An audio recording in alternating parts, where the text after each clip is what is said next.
regardé une émission sur France Culture en conduisant. Je l'ai prise en cours et on parlait d'un âne. Et je comprenais que cette personne montrait le lien entre l'homme et l'animal et comment nous soumettions les animaux. Et en fait, l'âne avait la réputation d'être têtu et bête. Le bonnet d'âne, vous l'avez peut-être connu, moi je l'ai porté. Et en écoutant ce qu'il disait sur l'âne, j'étais stupéfaite.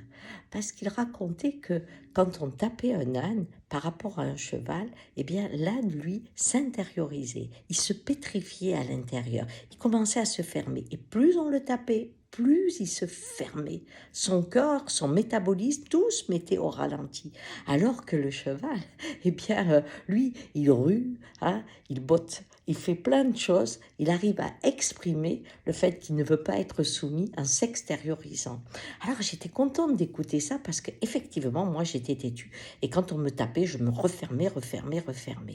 Et il continue avec d'autres animaux et à un moment, il dit une phrase étonnante. Il dit, vous savez, l'être humain, c'est parfaitement où il faut taper, à quel endroit du corps il faut taper, quel que soit l'animal, pour lui faire mal et le faire avancer et le soumettre. On a l'instinct de connaître l'endroit précis où on fait le plus mal. Wow.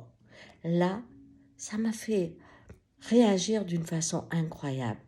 On ne sait pas faire avancer les gens autrement que par la douleur. Les animaux, les hommes, combien de fois j'ai entendu en réunion, il faut taper là où ça fait mal. Et en rigolant, les autres disaient, au portefeuille, bien sûr. Oui, taper là où ça fait mal pour faire avancer les gens. On a eu quand même quelques dizaines d'années où on a pensé autrement. On a favorisé l'école de comprendre, de pouvoir dialoguer, s'éveiller, et la joie de partager, de favoriser chacun dans son excellence, eh bien, a amené à une émulation de l'esprit. Et depuis quelque temps, peut-être parce qu'on a peur, et ça s'est aggravé en plus avec le Covid, on est retourné à la politique de l'âne. Je tape là où ça fait mal. Hein?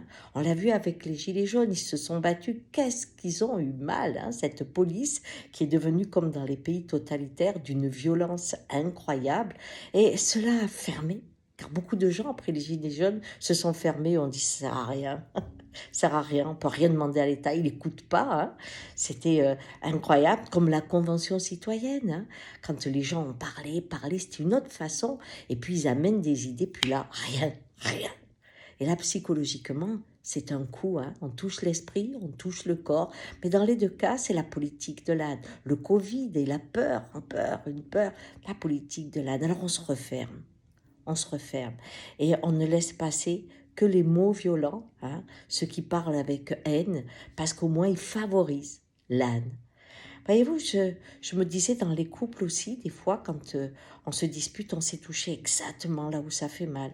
À un enfant, quand il avance pas comme on veut, on s'est touché exactement où ça fait mal.